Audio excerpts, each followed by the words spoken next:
और पंजाब के बाद कांग्रेस के लिए छत्तीसगढ़ में भी आपसी लड़ाई को लेकर संकट बढ़ता ही जा रहा है। स्वास्थ्य मंत्री टीएस सिंहदेव ने अपनी ही सरकार के खिलाफ मोर्चा खोल दिया है।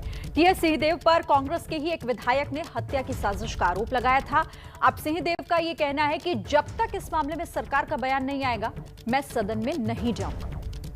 तो पहले पंजाब और अब छत्तीसगढ़, कांग्रेस के लिए अब इस राज्य में भी मुसीबत। हालांकि शुरुआत इसकी बहुत पहले से हो चुकी थी, लेकिन अब यहां पर यह मामला बढ़ता जा रहा है। कांग्रेस के भीतरी जो कलह मची हुई है उसे संभाल पाना मुश्किल, क्योंकि एक विधायक ने जिस तरीके से स्वास्थ्य मंत्री पर आरोप लगाया, उसके बाद अब स्वास्थ्य मंत्री का यह कहना है कि जब तक इस पर सरकार का बयान नहीं आता, वो सदन नहीं जाएंगे।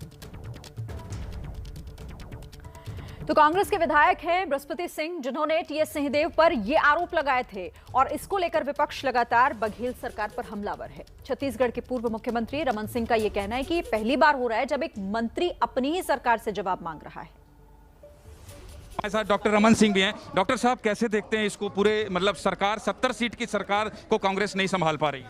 पूरी सरकार बिखर गई है, सरकार की विश्वसनीयता समाप्त हो गई है और संसदीय इतिहास में शायद आज तक कभी ऐसी घटना नहीं हुई कि मंत्री अपने सरकार के खिलाफ, जो सरकार का हिस्सा है, अविश्वास प्रकट करके विधानसभा से चलते ही विधानसभा छोड़ के बाहर चला जाता है।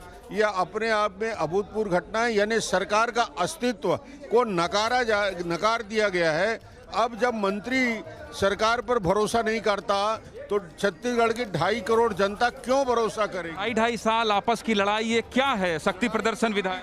चरम स्थिति यही है कि जब एक दूसरे पर विश्वास समाप्त होता है और मंत्री सदन छोड़ के चला जाता है कि जब तक सरकार से स्पष्टीकरण नहीं आएगा, मैं इस सदन पे पैर नहीं रखूंगा। साहब, भावुक भी थे टीएस सिंहदेव ये बोलते हुए। भावुक है, और भावुक के साथ साथ उन्होंने स्पष्ट रूप से कहा है, सरकार पर जब उंगली दिखाया जा रहा है, शंका किया जा रहा है, मुख्यमंत्री को इस सारे बातों का जवाब देना पड़ेगा। डॉक्टर रमन सिंह, पूर्व मुख्यमंत्री, कह रहे हैं कि मुख्यमंत्री भूपेश बघेल को इस पूरे मामले पर जवाब देना चाहिए। अपमानित ही नहीं किया जा रहा है, बल्कि एक मंत्री को मजबूर होकर सदन से बाहर जाना पड़ रहा है। ये संसदीय इतिहास में आज तक कभी नहीं हुआ। कैमरा पर्सन दुर्गेश साहू के साथ ज्ञानेंद्र तिवारी, एबीपी न्यूज, रायपुर।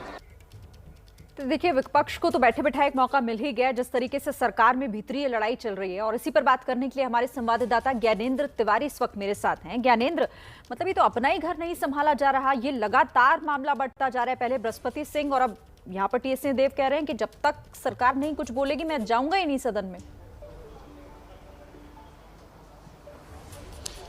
शरीन, जब हमारी बात इससे पहले हो रही थी तो हम कांग्रेस के अंदर घमासान की बात कर रहे थे, और आज हम भूचाल पर बात कर रहे हैं। दरअसल स्वास्थ्य मंत्री 2 दिन से आहत और दुखी हैं। सदन में दोनों ही दिन जब वो बैठे थे तो विपक्ष लगातार हंगामा कर रहा है और कह रहा है कि अगर बृहस्पति सिंह असुरक्षित हैं तो सदन के सभी विधायक असुरक्षित हैं और इस पर जवाब देना चाहिए। पहले तो उन्होंने आसंदी यानी विधानसभा अध्यक्ष से व्यवस्था मांगी और सरकार की बिल्कुल नहीं सुनी, और कल भी टीएस सिंहदेव पूरे दिन मौजूद रहे, और आज भी कल दो बार सदन की कार्यवाही स्थगित हुई इसी हंगामे की वजह से शरीन। और आज स्वास्थ्य मंत्री को यह कहना पड़ा, अब बहुत हुआ, यानी मैं अब इससे ज्यादा बर्दाश्त नहीं कर सकता। और वजह यही थी विपक्ष का हंगामा और सरकार का जवाब। अंततः कहना पड़ा स्वास्थ्य मंत्री टीएस सिंहदेव को कि मैं यहां तब तक नहीं आऊंगा जब तक सरकार की ओर से कोई बयान नहीं आ जाता, और वो ये कर निकल गए।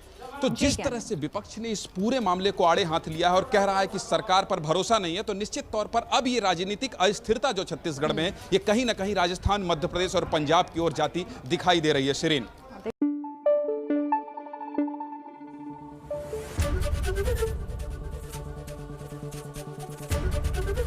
एबीपी न्यूज आपको रखे आगे।